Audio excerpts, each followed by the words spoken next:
Many families happily bring dogs and cats into their homes as pets, but for some people, pets with 4 legs aren't nearly as exciting as a pet with 8 of them. In our in-depth report, Predator Pets, we'll meet one family whose pet collection is anything but ordinary. The Mumfords' home in Papillion is teeming with life. They have cats, hamsters, scorpions, snakes, and about 75 tarantulas. Actually, I was never planning on getting this far into it. It just kind of happened. Patrick's son Garrett has loved spiders for as long as he can remember. I thought they were the coolest things on earth. I'd look at one, I'd go outside, would go out hunting for them. Patrick and Garrett say tarantulas are appealing pets in part because they come in more variety than your average cat or dog. Oh, they've got electric blue ones, glow-in-the-dark blue ones, orange ones. There's some that are red. They got stripes. I don't think I've ever seen polka dots. And they don't take much work to maintain. Really, there's not a whole lot of things you have to do to take care of them. A cricket once a week, you know, a little squirt of water. Nothing to clean up afterwards. They don't smell. They're entertaining.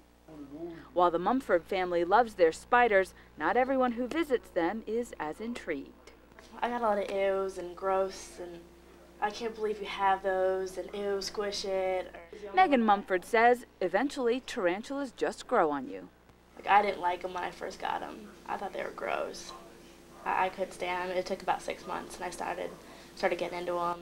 The family did lots of research on tarantulas to find ones they wanted to add to their collection.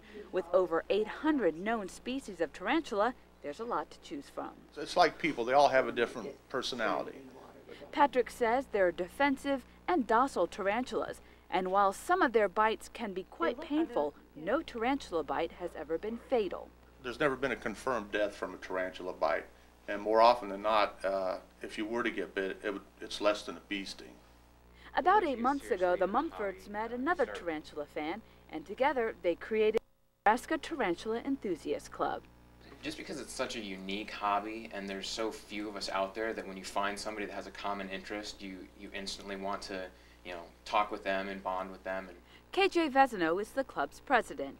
He says he wasn't always a fan of tarantulas. When he was younger, he had an allergic reaction to a spider bite, so for years he steered clear of them.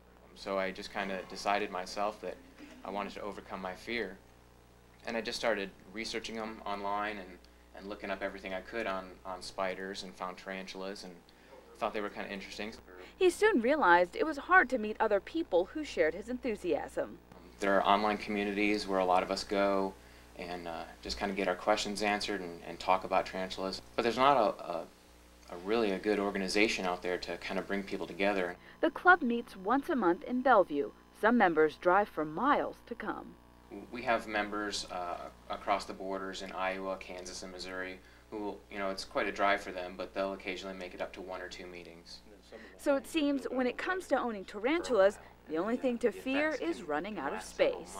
As a child, you see your mom go, ooh, eek, spider, somebody come and kill it. That reinforces it over and over, but there's nothing to be afraid of. You can find a link to the Nebraska Tarantula Enthusiasts Club on our website. That's KHASTV.com. And coming up tonight on News 5, we'll continue our in-depth report, Predator Pets. You'll meet one central Nebraskan whose pets wouldn't do well with a collar and a leash.